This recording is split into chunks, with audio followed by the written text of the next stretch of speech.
में रफ्तार धीमी पड़ने की आशंका तो पहले से ही जताई जा रही थी, लेकिन अचानक से इतना बड़ा झटका लग जाएगा इसकी आशंका किसी को नहीं थी। चालू कारोबारी साल की दूसरी तिमाही में GDP growth year on year basis पे 8.1% से घट करके 5.4% पर आ गई है।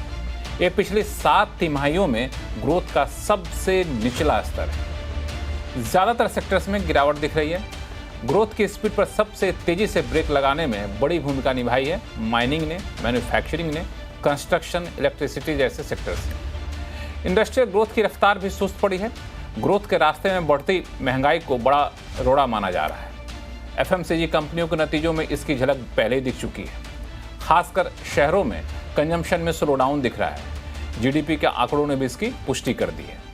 मुख्य आर्थिक सलाहकार जो वित्त मंत्रालय के हैं वी अनंत नागेश्वरन ने भी जीडीपी के आंकड़ों को निराशाजनक बताया है, लेकिन वो आगे चलकर इसमें सुधार की उम्मीद जता रहे हैं। अलग अलग सकारात्मक संकेत दिख रहे हैं, लेकिन ये उम्मीद की बुनियाद कितनी ठोस है, आज आवाज अड्डा में करेंगे इसी पर चर्चा। नमस्कार, मैं हूं लक्ष्मण राव और हमारे साथ जुड़ेंगे अर्थव्यवस्था के हर पहलू से जुड़े अलग अलग मेहमान। उनका परिचय आपसे कराऊंगा। इससे पहले आपको सुनाता हूं कि मुख्य आर्थिक सलाहकार ने जीडीपी के इन आंकड़ों पर क्या प्रतिक्रिया दी है। I think while the actual print of 5.4% in real terms is on the lower side of the expectations, the economy is resilient, as you saw in the case of construction, agriculture, and manufacturing. As I mentioned, 12 of the 23 sectors registering high single-digit growth, etc., and exports performing outside of petroleum products, gems and jewelry performing much better this financial year compared to the last. There is plenty of positive signs to take away in terms of the economy showing resilience.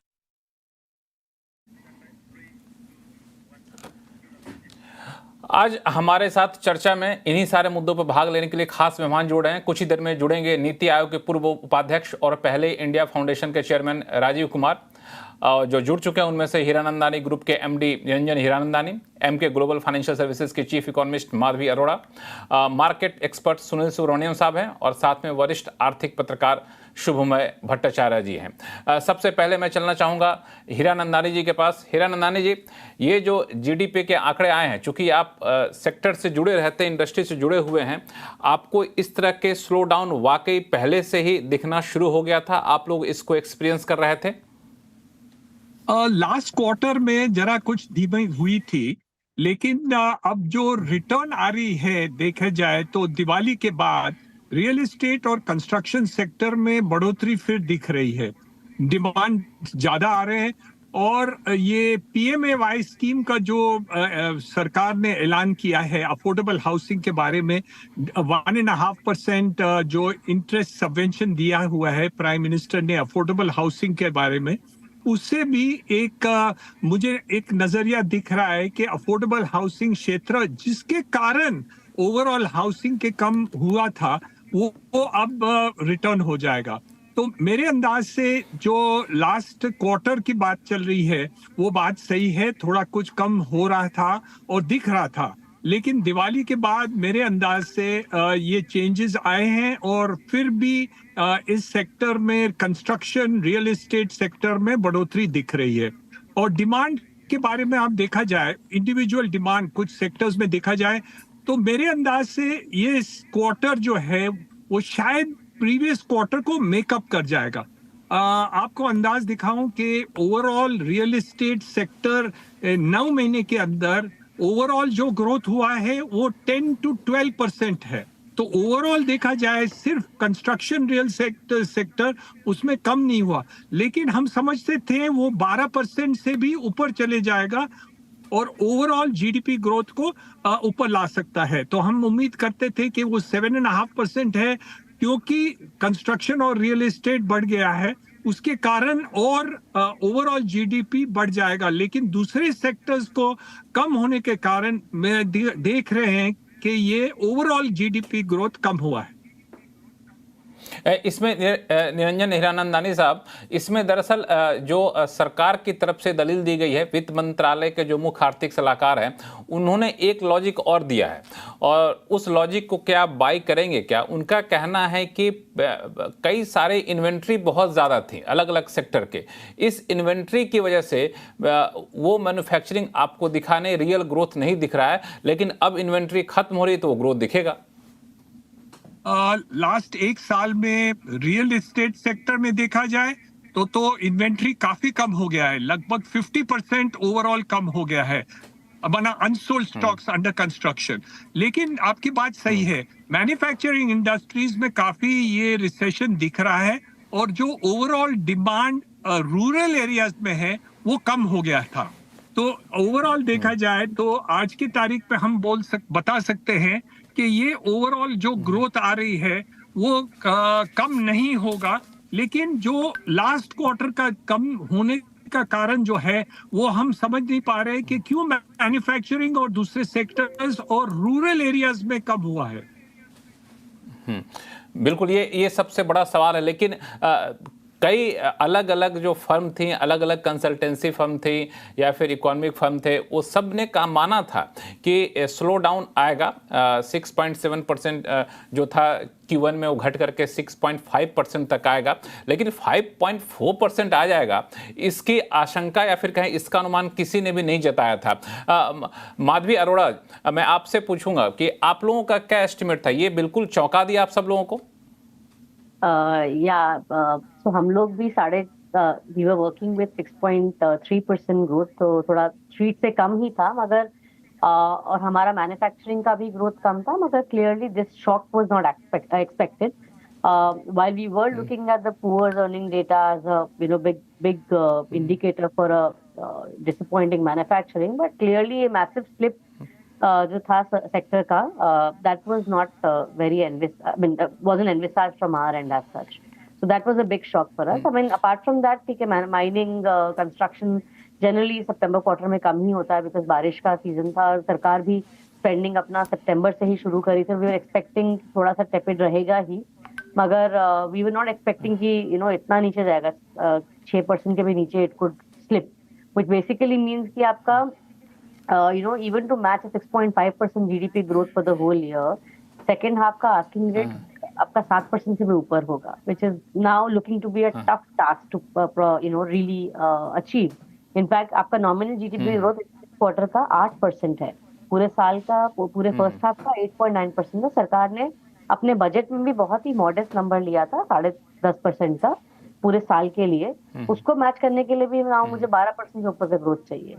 So it's a difficult ask, and clearly ये कहीं ना कहीं reflect कर रहा है कि आपका जो स्लो डाउन certain सेक्टर में था वो it's gotten more pronounced, especially the consumption story which is not picked up। और वो एक्चुअली पिछले 2 साल से आप देखेंगे तो urban wages actually slow down हो ही रही थी, rural were not exciting any which way, पर urban wage bills had started correcting. मतलब the peak that we saw in 2023 वो 1.5 साल से नीचे ही आ रहा था। Just took a lag for urban consumption to really get that hit, or that agent is now absent. Government has started picking up, मगर government का भी spending बहुत lagged है, पूरा बजट के हिसाब से वो अगर कैपिटल एक्सपेंडिचर कर पाएगा तो वो भी बड़ी बात होगी इस समय।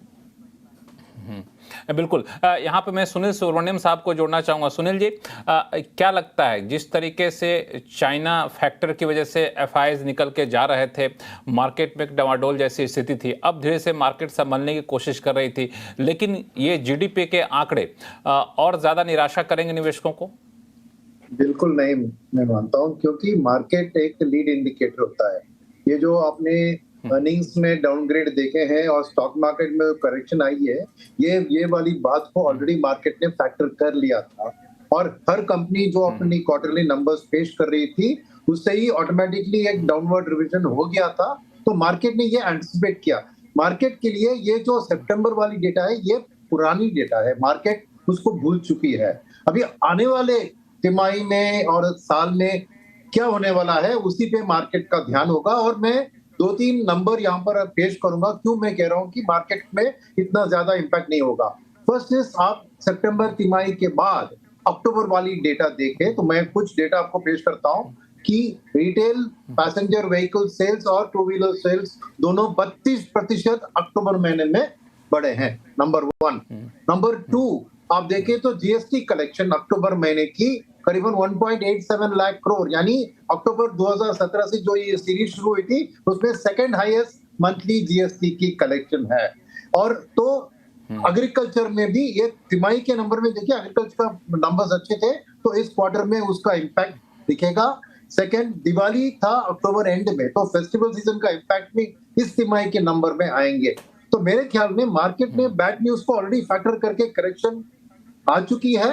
इसके बाद जो आने वाले अक्टूबर वाले डेटा दिख रहे हैं मुझे अच्छे दिख रहे हैं। पेट्रोल कंजम्पशन देखिए करीबन 9% बढ़ गया है, राइट। तो ये सब जो डेटा इस तिमाही के बारे में सामने निकल के आ रहे हैं। और ये भी याद रखिए कि फर्स्ट हाफ ईयर में गवर्नमेंट ने 46.5% ही फिस्कल डेफिसिट को खर्चा किया है, यानी सेकेंड हाफ में 54% उस एक्सपेंडिचर को बढ़ाकर उसको फुल ईयर का जो एस्टिमेट था उन्होंने उसको करना ही है बाकी। तो गवर्नमेंट का लैक ऑफ एक्सपेंडिचर देखिए कैपेक्स के ऊपर, इसके ऊपर एक कारण था इस स्लोडाउन में, क्योंकि मैन्युफैक्चरिंग और माइनिंग के नंबर ही बहुत खराब आए हैं जो गवर्नमेंट रिलेटेड एक्सपेंडिचर के संबंधित है।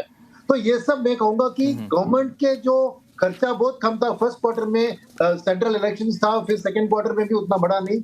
इसका इम्पैक्ट आप सभी सेक्टर में देख रहे हैं और वही सामने दिख रहा है। अब सेकंड चीज ये है कि कंजम्पशन की बात करें तो नेचुरली इन्फ्लेशन, फूड इन्फ्लेशन अक्टूबर में 10-10.5% से ज्यादा आई है। तो इसलिए लो लेवल का कंजम्पशन में अगर महंगाई बढ़ रही है कोर फूड के चीज पे, तो लोगों के पास खर्चा करने पैसा नहीं था। पर आने वाली तिमाही में जैसे ये मॉनसून का इम्पैक्ट दिखता है, आरबीआई का भी मानना है कि फ्यूचर की इन्फ्लेशन घटेगी। तो मेरे लिए मार्केट में उतना खराब इम्पैक्ट नहीं होगा जितना हम जो एनालिस्ट है और इकोनॉमिस्ट है उनकी जो एक डिसअपॉइंटमेंट है, मेरे ख्याल में शेयर मार्केट में इसको ऑलरेडी डिस्काउंट कर चुकी है, क्योंकि मार्केट एक लीड इंडिकेटर होता है ऑफ इकोनॉमिक परफॉर्मेंस। बिल्कुल, ये मार्केट ऑलरेडी इसको डिस्काउंट कर चुकी है। माधवी, मैं आपसे पूछना चाहूँगा, जो सुनील जी ने जो सारे आंकड़े बताएं, इन आंकड़ों के आधार पर क्या हम लोग कह सकते हैं कि 5.4% एक बॉटम है, अब आने वाले Q3 में या फिर क्वार्टर में अब इससे ऊपर ही रहेगा? तो थोड़ा बेस इफेक्ट का बेनिफिट रहेगा आपको इन सर्टेन सेगमेंट्स, मगर आई थिंक सेकेंड हाफ में भी मेरे को लगता है ऑन एन एवरेज आप 6% से ऊपर शायद ग्रो ना कर पाए। So of course it could probably go up from 5.4% to a 5.7, 5.8, but I think for the whole second half of the year मतलब अगर पूरे साल का भी मैं ग्रोथ 6% लेके चलूं तो आप शायद सेकेंड हाफ में 6% से ऊपर ज्यादा ग्रो ना कर पाए, is what I feel, because as I said कि देयर आर यहाँ पे सॉरी हाँ बोलिए अब अपनी बात कंप्लीट करिए Madhavi. I am saying that see यहाँ पे in the last 6 months or so there has been absence of certain private sector agents both on consumption and on investment, और दोनों के दोनों अभी तो इमीडिएटली मुझे लगता नहीं कि रिकवर करेंगे। एज आई वाज सेइंग कि urban wages actually pre covid level से कम 6 परसेंटेज पॉइंट लोअर है। प्री कोविड आपकी urban real wages around 9% type, अभी वो 3% चल रही है if I look at the urban wage bill. So clearly काफी करेक्शन हुआ है अर्बन इनकम प्रोफाइल में। तो वो सेक्टर अभी तक हिट नहीं किया था क्योंकि लेवरेजिंग हो रही थी। अभी सरकार आरबीआई ने भी काफी लेंडिंग स्टैंडर्ड्स टाइटन कर दिए हैं, तो उसका भी कंजम्पशन इम्पैक्ट दिख रहा है हमको, और उसका लैग्ड इफेक्ट हैज स्टेड। आपका क्रेडिट ऑफटेक भी कम हो रहा है पर्सनल लोन में, अनसिक्योर्ड लोन में, तो कहीं ना कहीं उसका भी हिट कंजम्पशन में आ रहा है। प्लस प्राइवेट इन्वेस्टमेंट, तो ऑब्वियसली जब कंजम्पशन कमजोर होगा तो इन्वेस्टमेंट भी इतना विगर से नहीं इन्वेस्ट करेगा। So that segment is totally absent. Now public sector which was not there until August of this month had started participating. तो मैं अभी इस बार का फिस्कल डेटा देखती हूँ अक्टूबर मंथ का। सरकार ने स्पेंडिंग तो किया है सितंबर और अक्टूबर में, मगर अक्टूबर की स्पेंडिंग भी लार्जली रेवेन्यू एक्सपेंडिचर में हुई है, कैपिटल एक्सपेंडिचर में नहीं हुई है। तो उनका जो कैपिटल एक्सपेंडिचर आस्क है that is 60% for the reminder of the year. तो वो काफी बड़ा आस्क रेट है अगर सरकार को बजटेड नंबर्स भी पूरे करने हैं। तो सरकार का भी उनका इंक्रीमेंटली कंट्रीब्यूशन बढ़ेगा ग्रोथ में, तो वो ग्रोथ के लिए पॉजिटिव है, मगर काफी हेडविंड्स भी हैं, तो वो आई थिंक डिफिकल्ट होंगी ऑफसेट करना। तो सेकंड, यू मे सी कि this could be like probably a trough in terms of GDP growth, मगर बहुत सेक्युलर अपटिक भी नहीं दिख रहा है हमको यहाँ पे। बिल्कुल। मैं शुभ, मैं आपके पास आऊंगा, 1 मिनट सुनील जी कुछ ऐड करना चाहते हैं।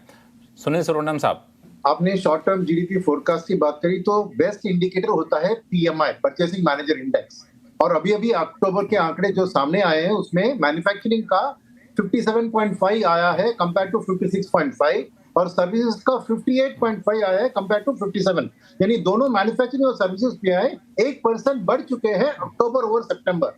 और ये परचेस मैनेजर इंडेक्स एक बहुत रिलायबल इंडिकेटर है फ्यूचर जीडीपी ग्रोथ का, तो ये भी मुझे कॉन्फिडेंस दे रही है कि अगले 2 तिमाही में जीडीपी के नंबर इससे बेहतर ही आएंगे। बिल्कुल। शुभ, मैं आपके पास आऊँगा। मेरा सवाल यह है कि सरकार ने मैन्युफैक्चरिंग पे काफ़ी ज़्यादा जोर दिया था, अलग अलग स्कीम लाई थी। इसके बाद मैन्युफैक्चरिंग सबसे बड़ा विलेन साबित हुआ जीडीपी ग्रोथ को इस लेवल तक लाने में।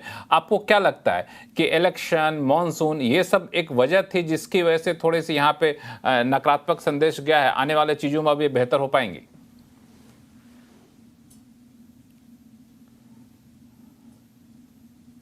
लक्ष्मण जी, मैं आप म्यूट पे हैं। कब बात? हाँ नहीं, अभी आपको मेरा आवाज मिल रहा है? हाँ, बिल्कुल मिल रही है आवाज आपकी। राइट।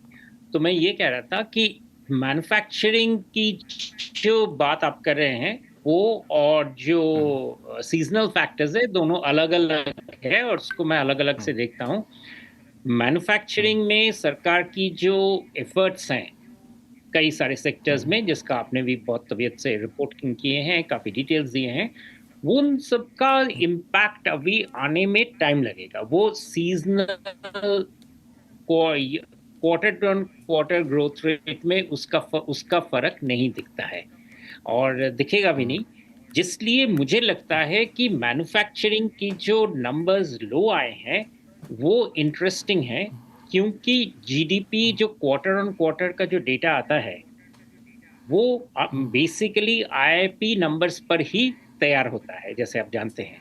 बाकी सारे सेक्टर्स के ज़्यादातर तक इम्प्यूटेड रहते हैं, क्योंकि जीएसटी का जो फिगर्स होते हैं वो अभी भी जीडीपी में डायरेक्टली सारे सेक्टर्स की इंक्लूड नहीं किए जाते हैं। हालांकि अगर जीएसटी अगर इंक्लूड किया जाए तो शायद डेटा कुछ अलग आए। तो मैन्युफैक्चरिंग का जो सॉफ्टनेस जो दिख रहा है वो गवर्नमेंट के जो इन्वेस्टमेंट प्रायोरिटीज हैं उससे हटकर है, क्योंकि ये लॉन्ग टर्म ट्रेंड्स की बात है।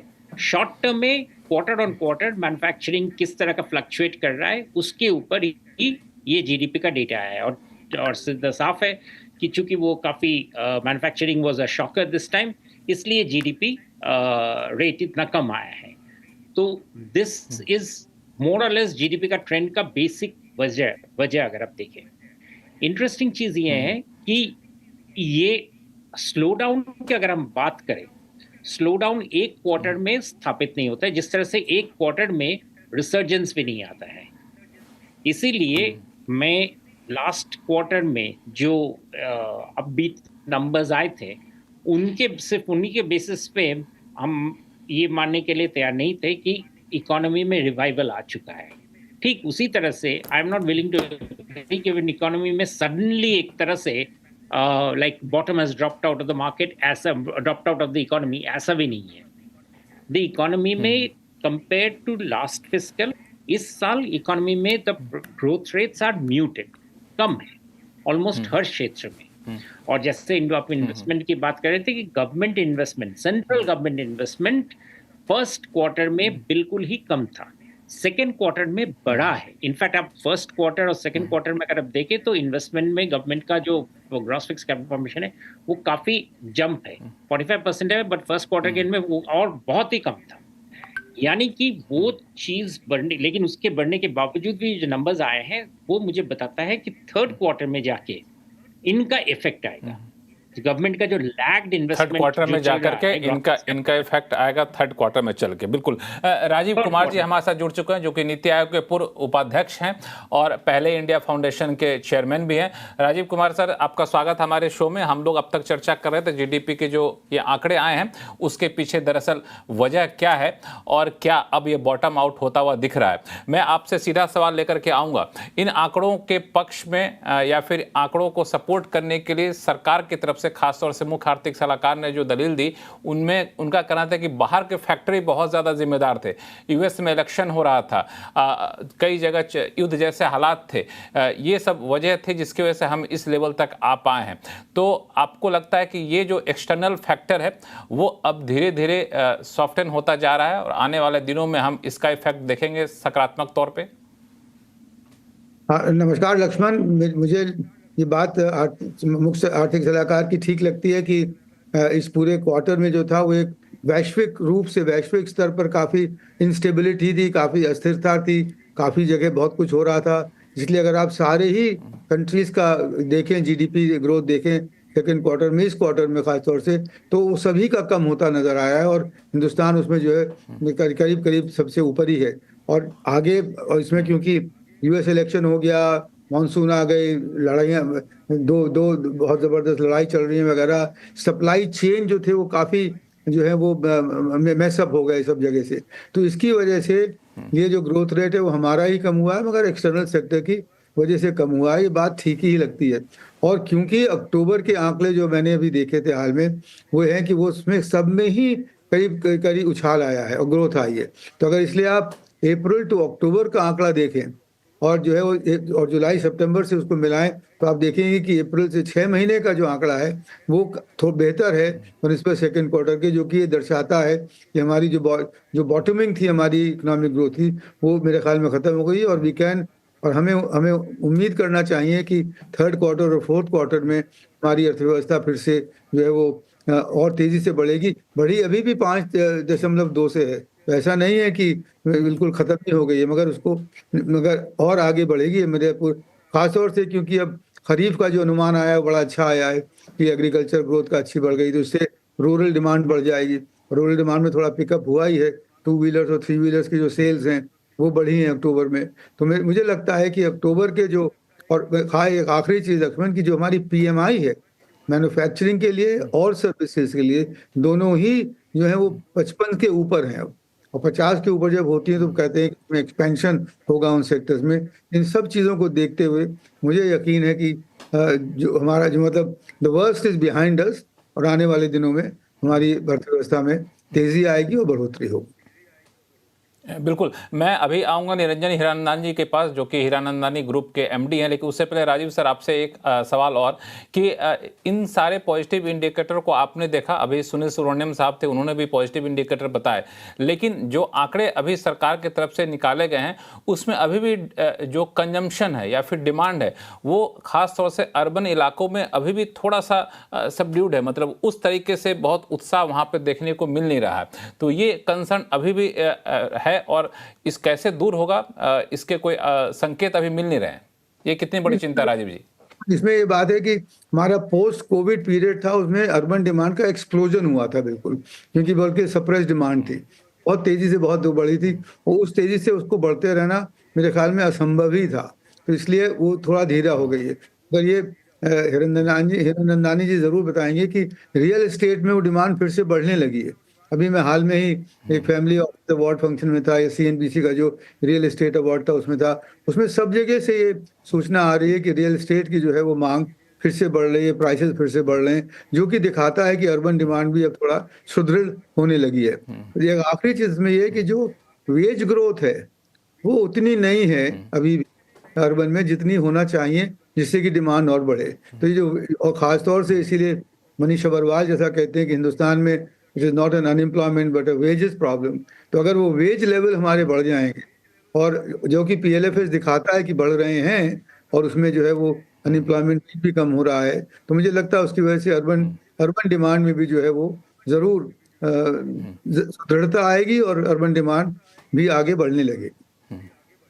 बिल्कुल, आप हमारे साथ बने रहिए। मैं आप ही के सवाल को लेके हीरानंदानी साहब के पास जाऊंगा। आपको इस बात का एहसास अब मिल रहा है क्या कि अब वाकई ग्रोथ डिमांड कह सकते हैं कि अर्बन डिमांड अब पिक करना शुरू कर दिया है? क्योंकि आप ऐसे सेक्टर से जहां पे हर सेक्टर में डिमांड बढ़ता है तो आपको एहसास होने लग जाता है, तो उसका एहसास होने लगा क्या? और दूसरा, जो वेज ग्रोथ की बात राजीव कुमार जी ने कहा अभी, वो कितना बड़ा कंसर्न है? राजीव कुमार साहब ने जो अभी कहा वो बहुत सही है। हमारे रियल एस्टेट इंडस्ट्री में डिमांड की इंक्रीज हम समझते हैं कि लगभग 12 to 14% आप देख रहे हैं, और उसके कारण भी मैं समझता हूँ इम्प्रूवमेंट है। दूसरी बात रही, सेंट्रल गवर्नमेंट के पहले इलेक्शन रहे, उसके बाद में हमारे महाराष्ट्र में हुए, और आज के तारीख पे आप इंफ्रास्ट्रक्चर देखते हैं, जैसे हाईवेज के हैं, कुछ बीच में कम हो गए थे और फिर उनको शुरुआत कर दी है। महाराष्ट्र में ये इलेक्शन के कारण काफी पेमेंट्स नहीं हुई है और उसके कारण भी कुछ स्लो डाउन दिख रहा था। अभी ये नई सरकार आ गई है तो मेरे अंदाज से ये भी फर्क पड़ जाएगा। दूसरी बात रही, लोग उम्मीद रख रहे थे कि कुछ ब्याज में इंटरेस्ट रेट्स कुछ कम हो जाएंगे, वो नहीं हुए। तो मेरे अंदाज से काफी जो कंजम्पशन पैटर्न है उसमें जो कम हुआ है, आरबीआई भी काफी कठोर रहा है कि आप जो इंडिविजुअल क्रेडिट है, एनबीएफसी जो भी हैं करते हैं, उनको आप पैसे कम दीजिए, तो उसके हिसाब से उन्होंने भी कुछ टाइटनेस कर दीजिए। तो ये 2-3 जो बातें साथ साथ में हुई, उसके कारण शायद जो जीडीपी के ग्रोथ है उसमें कुछ कम हुआ है। लेकिन मैं आपको 100% ये बता सकता हूं कि नेक्स्ट क्वार्टर में आपके जो आंकड़े आएंगे रियल एस्टेट में और कंस्ट्रक्शन के जो आएंगे वो काफी ऊपर होंगे। आपको चौंक जाएंगे कि ये कितना इंक्रीज हो गया है। आज की तारीख पे जितने भी प्रोजेक्ट्स अब मार्केट में उतर रहे हैं वो सब सोल्ड आउट हो जा रहे हैं। कुछ भाव थोड़े कम हुए भी हैं, लेकिन ओवरऑल जो ग्रोथ स्टोरी है वो शायद आप चौंक जाएंगे। दिल्ली का आपको डीएलएफ के बारे में तो आया था, अभी यहाँ बॉम्बे में भी अब हमारे 2 प्रोजेक्ट्स जो रिलीज हो गए उसमें भी काफी डिमांड चौंका जाए, और 2 बेडरूम, 3 बेडरूम, 4 बेडरूम सब बातें में आज सेल्स कंप्लीट आ गए। तो मैं नहीं समझता हूं कि ये overall real estate construction development, हाँ मैन्युफैक्चरिंग में कुछ कमी हुई है, लेकिन वहां भी आप देखा जाए तो ओवरऑल जो कैपेसिटी जो है, मोस्ट कंपनीज की कैपेसिटी ऑलमोस्ट 50, 70, 80% तक आ चुकी है। तो that is a time for growth. But यहाँ रिजर्व बैंक ऑफ इंडिया जब तक इसको ब्याज को कम नहीं करेंगे, मेरे अंदाज से जो ग्रोथ स्टोरी हम कर सकते हैं वो नहीं होने वाला। तो ये एक और देखिए अफोर्डेबल हाउसिंग PMAY स्कीम, यहाँ 1 करोड़ घर अर्बन में और 2 करोड़ रूरल में अनाउंस किया। वहां 1.5% राहत देंगे 10 साल के ऊपर, और ओवरऑल 60,000 करोड़ की ओवरऑल स्कीम अनाउंस हो चुके हैं, और वो अब मार्केट में पैसे आएंगे। तो मेरे अंदाज से ये ओवरऑल देखा जाए तो ये क्वार्टर में आपको बढ़ोतरी देखेंगे। मेरे अंदाज से वापस हमारे 7.5% जो बोलते हैं उसके वहां जाएंगे। ये 4.5, 5.2 जो अभी हुआ है वो आपको नेक्स्ट क्वार्टर में नहीं दिखेगा। बिल्कुल हीरानंदानी साहब, आप तो एक ऐसे मुद्दे को छेड़ दिए जिसको मैं शो के आखिरी हिस्से में ले जाना चाहता था। वो था रिजर्व बैंक के ऊपर जब जिम्मेदारियां बढ़ गई हैं। इसी सवाल को लेके मैं राजीव कुमार सर के पास जाऊंगा। राजीव सर, क्या लगता है कि अब इस हालात पे कई सारे इंडिकेटर हैं जो पॉजिटिव साइन दे रहे हैं, लेकिन जब हम 7% और रिजर्व बैंक खुद 7.2% ग्रोथ का अनुमान दे चुका है, और ऐसे में आपको लगता है 5.4% आने के बाद अब रिजर्व बैंक के ऊपर थोड़ी सी जिम्मेदारी बढ़ गई है कि वो इन्फ्लेशन को थोड़ा सा दरकिनार करे, क्योंकि वैसे भी सारे आइटम में इन्फ्लेशन है नहीं, अब वो कुछ पॉलिसी सपोर्ट दे ताकि ग्रोथ ज़्यादा तेजी से हो और मेकअप कर ले बाकी क्वार्टर में? लक्ष्मण, ये बात बिल्कुल ठीक है कि अब तो रिजर्व बैंक पर थोड़ी जिम्मेवारी बढ़ गई है, प्रेशर भी बढ़ गया है, और अगर उसमें एक आंकड़ा जो अभी इसमें देखा गया है कि इस क्वार्टर में बैंक की क्रेडिट ग्रोथ कम हो गई है, डिक्लाइन हो गई है। तो इसकी वजह से मतलब ये कि क्रेडिट ग्रोथ कम होना, ये पहले ये सूरत नहीं थी। पहले था कि क्रेडिट ग्रोथ डिपॉजिट ग्रोथ से ज़्यादा हो रही थी, इसलिए लोगों को डिपॉजिट की परेशानी थी कि डिपॉजिट नहीं आएंगे, तो उसमें ये बात थी कि इंटरेस्ट रेट ऊपर रखिए तो डिपॉजिट और बढ़ेंगे वगैरह, मगर अब वो सूरत बदल गई है। एक तो ये चीज़ है। दूसरी चीज़ ये है, मेरा अपना मानना ये है कि जो इन्फ्लेशन की वजह है आज हमारे मुल्क में, वो डिमांड प्रेशर नहीं है, वो सप्लाई साइड प्रॉब्लम्स हैं। कि मतलब कि फूड ग्रेन्स की अवेलेबिलिटी या किसी वेजिटेबल्स की कमी जो वगैरह जो ये सारी सप्लाई साइड की बहुत सारी प्रॉब्लम है। अधिकतर वो आपको दिखता है फूड इन्फ्लेशन में, अगर उसको आप हटा दें और कोर इन्फ्लेशन देखें तो काफी कम है। सप्लाई साइड की प्रॉब्लम्स इंटरेस्ट रेट बढ़ाए रखने से, मॉनेटरी कंडीशन टाइट रखने से नहीं सॉल्व होती हैं। वो तो डिमांड साइड की प्रॉब्लम सॉल्व करने की बात है। डिमांड जो है वो तो आप देख रहे हैं कि जो फाइनल कंजम्पशन एक्सपेंडिचर ग्रोथ है वो बहुत मॉडरेट हो गई है, वो नहीं आगे बढ़ रही है। और खास अगर और फाइनल कंजम्पशन एक्सपेंडिचर अगर नहीं बढ़ रही है तो इसलिए जाहिर है कि उसको खर्चा करने के लिए जो है वो एक्सपेंशन होना चाहिए और लूज मॉनेटरी पॉलिसी होना चाहिए बनस्बत की टाइट मॉनेटरी पॉलिसी की। तो मेरे ख्याल में लबोलुआब ये है कि अब समय आ गया है कि जो अब दिसंबर की मीटिंग हो मॉनेटरी पॉलिसी कमेटी की, उसमें जो एक्सटर्नल मेंबर्स कह रहे हैं उनकी बात ज़्यादा सुनी जाए और इंटरेस्ट रेट की कटौती करने की बात अब होनी ही चाहिए कटौती इस समय दिसंबर में, और उसको मार्च तक या फरवरी तक डिले करने की मेरे ख्याल में तो इस समय दरकार नहीं है। बिल्कुल राजीव कुमार जी, एक सवाल और बनता है कि रिजर्व बैंक के ऊपर जिम्मेदारी तो है, लेकिन जो कैपेक्स डाउन हुआ है, सरकार की तरफ से भी कैपेक्स ग्रोथ गिरा है, इस पर सरकार की जिम्मेदारी क्या बनती है, वो सवाल आपके पास लेकर आऊंगा। लेकिन इससे पहले माधवी अरोड़ा से पूछ लेता हूं। माधवी, एक आम राय निकल करके सामने आ रही है, हीरानंदानी साहब हों या राजीव कुमार जी हों, दोनों लोगों का मानना है कि रिजर्व बैंक को अब समय आ गया है कि अब ग्रोथ पर फोकस करे, और ग्रोथ को अगर तुरंत इमीडिएट कोई पुश दे सकता है तो वो है रिजर्व बैंक, अपने रेट को कम करके या फिर लिक्विडिटी बढ़ा करके। आप लोगों का क्या मानना है?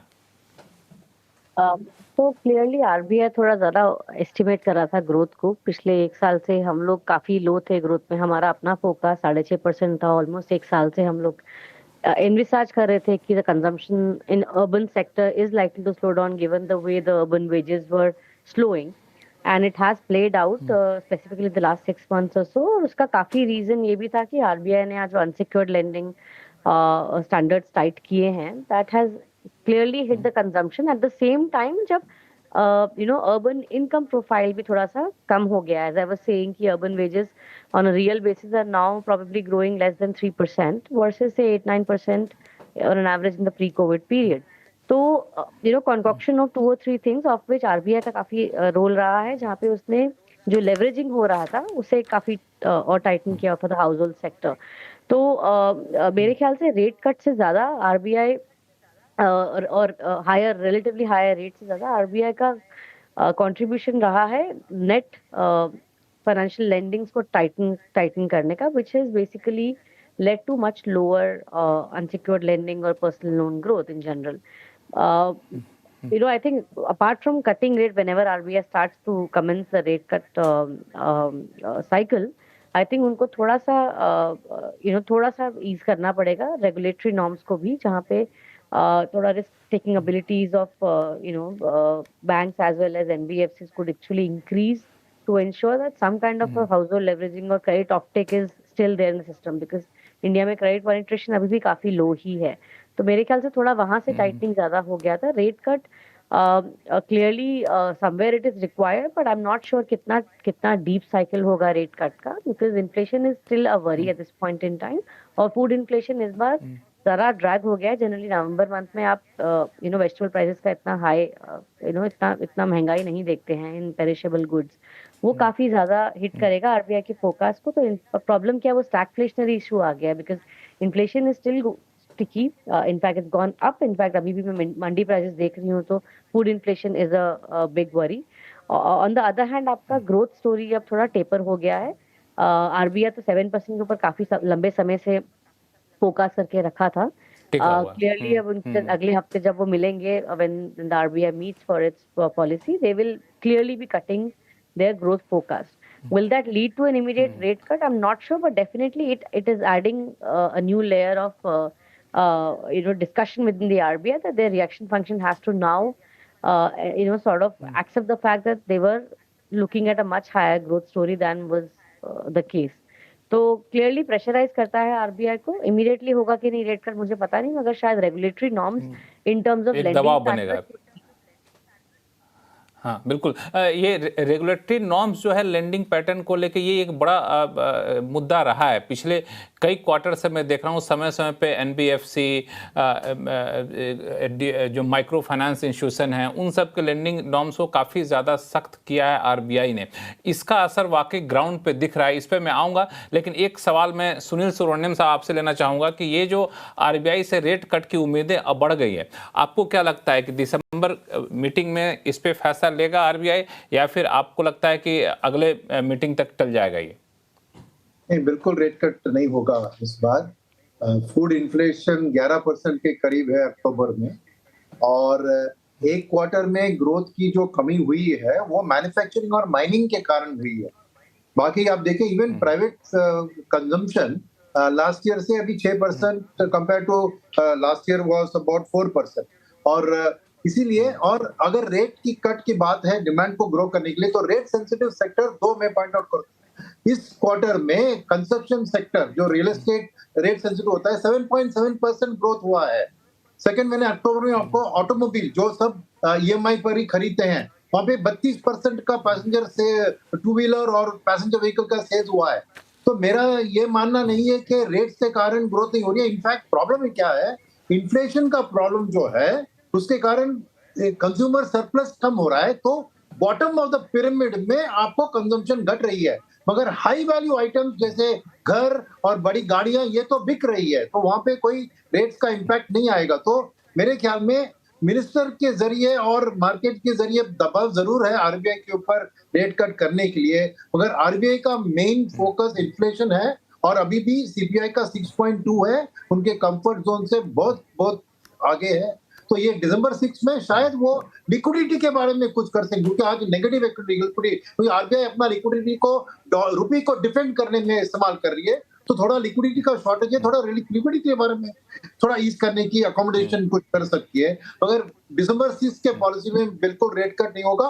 फरवरी की पॉलिसी अभी बहुत जल्दी है कहने के लिए, क्योंकि मेरे ख्याल में ये अगले तिमाही के जीडीपी के आंकड़े आपको और बेहतर आ जाएंगे, तो ग्रोथ का इतना प्रेशर नहीं होगा आरबीआई के ऊपर रेट कट करने के लिए। तो तब देखते हैं कि ये मॉनसून का जो फूड आउटपुट से अगले तिमाही में अगर इन्फ्लेशन घटता है और उसके रबी क्रॉप के कारण फ्यूचर इन्फ्लेशन भी कम दिखता है, तभी आरबीआई फरवरी पॉलिसी में रेट कट के बारे में सोच सकती है। अब के लिए मेरे ख्याल में ये मैटर दिसंबर 6 को ये जस्ट एक क्वार्टर का ड्रॉप है, और मैन्युफैक्चरिंग माइनिंग के कारण जहां पे रेट्स का कोई इम्पैक्ट नहीं होता है मेरे ख्याल में। हाँ ठीक है। राजीव कुमार जी, जो कैपेक्स ग्रोथ देखने को मिला है उसमें भी एक अच्छी खासी गिरावट आई है Q1 के मुकाबले। तो और जाहिर तौर पे सरकार इलेक्शन मोड में थी, तो उस टाइम बहुत ज़्यादा कई सारे प्रोजेक्ट या डिसीजन नहीं हो पा रहे थे। तो अब सरकार का दबाव बनेगा कि जो चालू कारोबारी साल के बाकी बचे हुए जो महीने हैं उसमें कैपेक्स में तेजी लाई जाए? लक्ष्मण, ये दबाव तो बनेगा ही, और सरकार कोशिश भी करेगी कि केपेक्स को और जल्दी से बढ़ाए, क्योंकि जो एक्सपेंडिचर की ग्रोथ है और फिस्कल टोटल और फिस्कल डेफिसिट जो है दैट वो भी काफ़ी as a percentage of total fiscal budgeted deficit वो कमी है। मगर मैं दो बातें कहना चाहता हूँ इसके अलावा, वो ये कि मैंने जैसे पहले भी कहा था कि इन्फ्लेशन फूड इन्फ्लेशन से है। फूड इन्फ्लेशन कतई भी कभी डिमांड एक्सेस डिमांड से नहीं होता है, वो सप्लाई साइड प्रॉब्लम है। आप इंटरेस्ट रेट और बढ़ा के जो बॉटम 80% का तबका है उसका आप फूड कंजम्पशन कम नहीं कर सकते हैं। तो वो food inflation monetary is not a monetary phenomena, unlike most monetarist would like to believe कि जो है वो inflation is only a monetary phenomena. Supply side problem है, उसको देखना चाहिए। कोर इन्फ्लेशन कम हो गया है।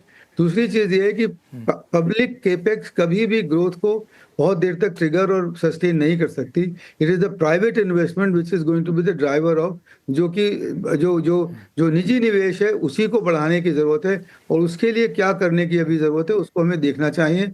और उसमें एक खास चीज होगी कि आप इंटरेस्ट रेट कम करें, जैसे कि निवेश की कैपिटल कॉस्ट कम हो, जिससे कि लोग ईएमआई ज्यादा ले सकें।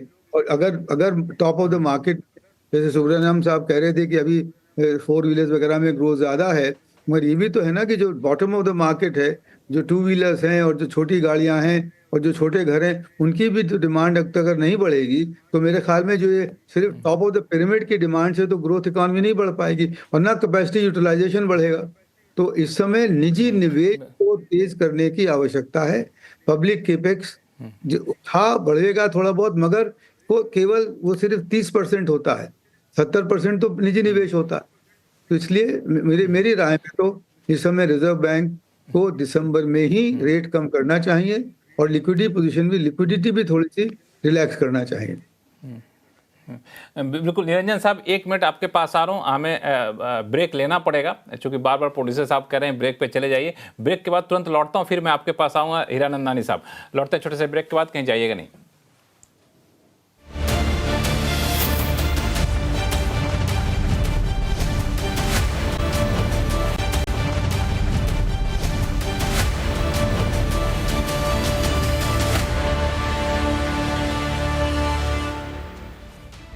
ब्रेक के बाद एक बार फिर से आपका स्वागत है। हम लोग चर्चा कर रहे थे जीडीपी के जो आंकड़े आए हैं उसके बाद अब आगे क्या कदम उठाए जाने चाहिए। ब्रेक पे जाने से पहले हमारे साथ नीति आयोग के पूर्व chairman vice chairman Rajiv Kumar ji ने कहा कि अब समय आ गया है कि तुरंत, यहाँ तक कि दिसंबर के मीटिंग में ही रेट कट कर देना चाहिए आरबीआई को, ताकि लिक्विडिटी आए और ग्रोथ को बढ़ावा मिले। इस पर हीरानंदानी साहब कुछ जोड़ना चाह रहे थे, मैं बीच में रोक दिया था चूंकि ब्रेक पे चले गए थे। हीरानंदानी साहब, क्या आप जोड़ना चाह रहे थे यहाँ पे?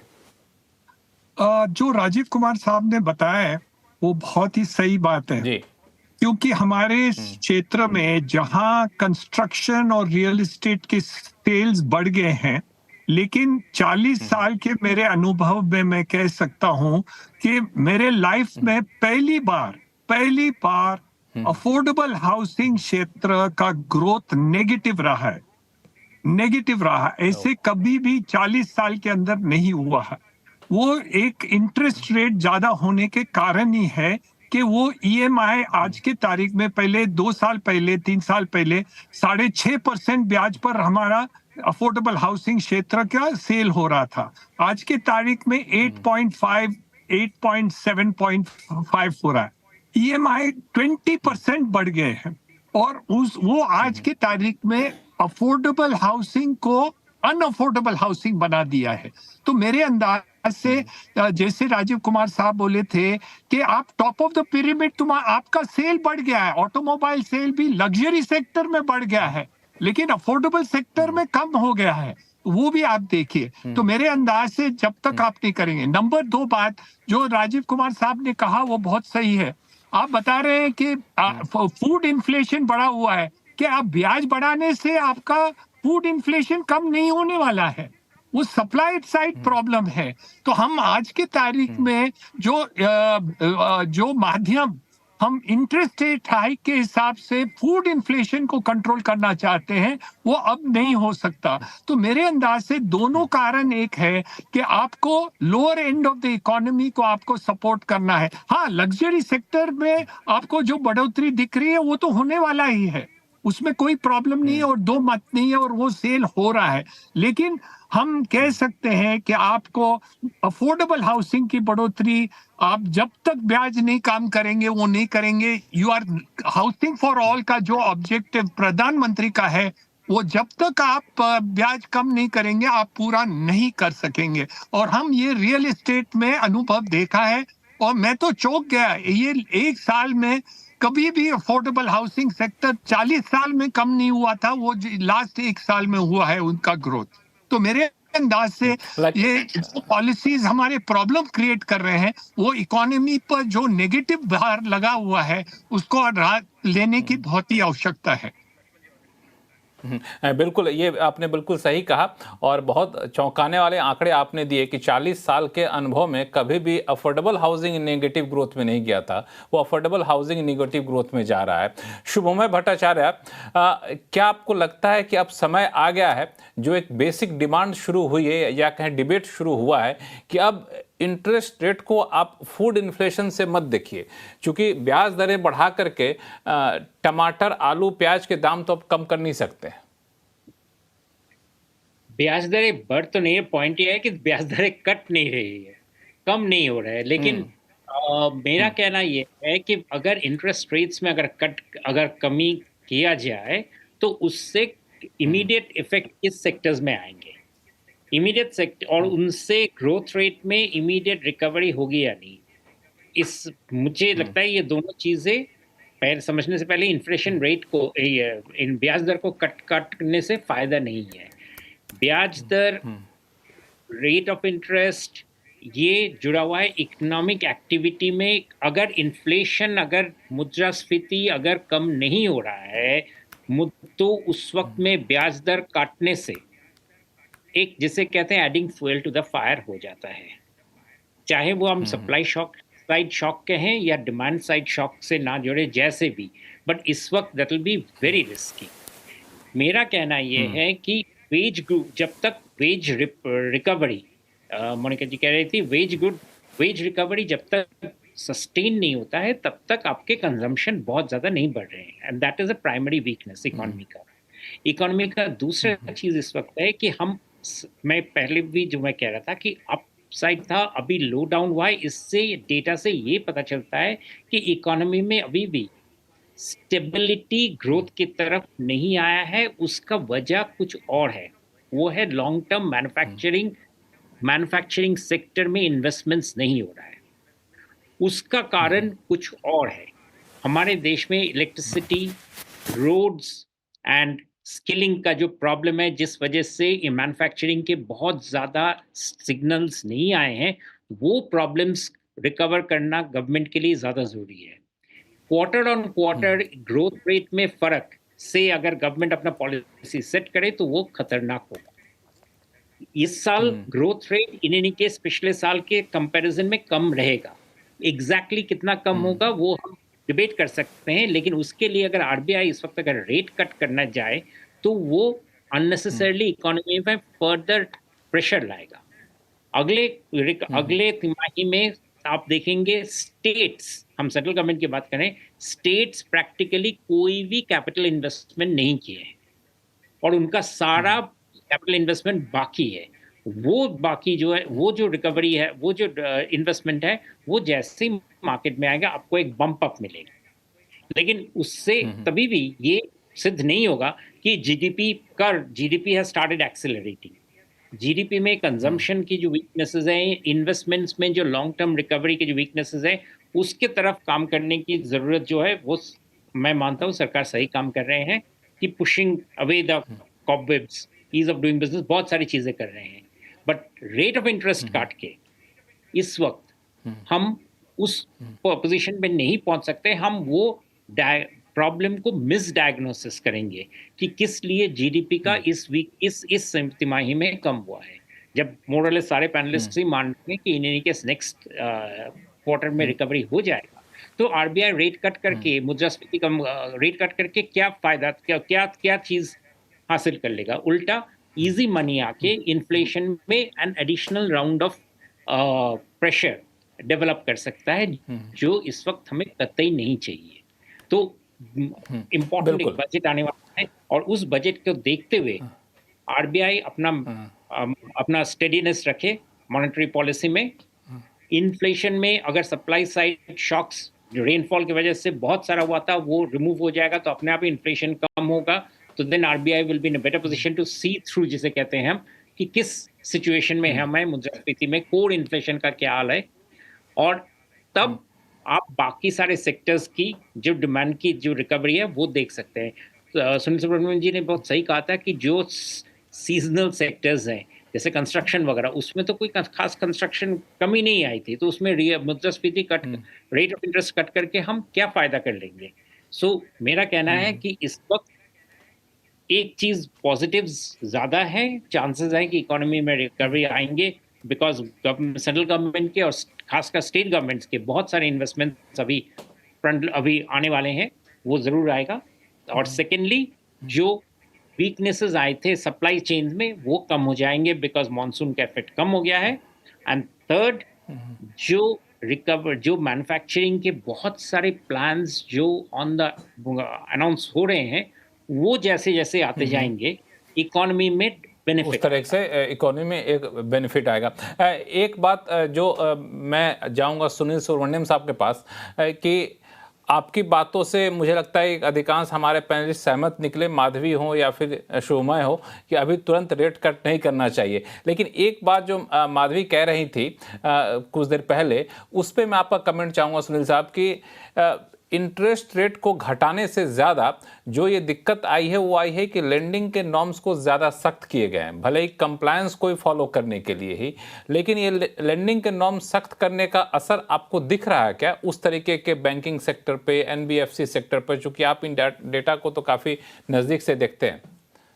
बिल्कुल, दो चीज है। एक, माइक्रो फाइनेंस में देखिए एनपीएल लेवल्स भयंकर बढ़ रहे हैं, क्योंकि बिना कोई डॉक्यूमेंटेशन, बिना कोई पूछताछ करके वो भयंकर लेंडिंग कर रहे हैं। सेकंड, उधर इंटरेस्ट रेट्स भी इतना, एक एनबीएफसी के ऊपर आरबीआई ने कहा था कि आप रेट बहुत ज्यादा चार्ज कर रहे हो, उनको घटाने को भी कहा था, क्योंकि लोग जब अनसिक्योर्ड लेंडिंग होता है ना, वो अल्टीमेटली क्या हो रहा है कि अल्टीमेटली स्टॉक मार्केट में आके दिख रहा है।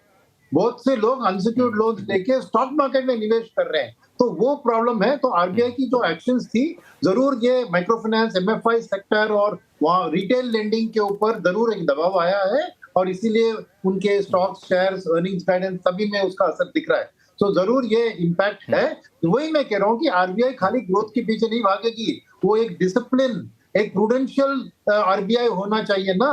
तो ऐसे नहीं कि ग्रोथ के लिए चाहिए तो आप घटा दो। सेकंड बात, मैं दो तीन चीज और इसमें जुड़ूंगा, जो शुभमय कह रहे थे उनसे मैं बहुत सहमत हूँ। बट एक चीज आप याद रखिए, हीरानंद जी ने कहा कि अफोर्डेबल हाउसिंग में डाउन ट्रेंड फर्स्ट टाइम देखा है, पर ये भी सोचिए कि आज आप स्टेट बैंक वेबसाइट में जाइए, 5 साल का डिपॉजिट 7.5% आपको ब्याज मिल रहा है, और वो हाउसिंग लोन 20 साल का 8.25 पर दे रहे हैं, यानी उनका खाली 1.25% ग्रॉस इंटरेस्ट मार्जिन है। उसके बाद उनके salary, expenses, credit appraisal, NPA provision, ये सब बिल्ड करना है।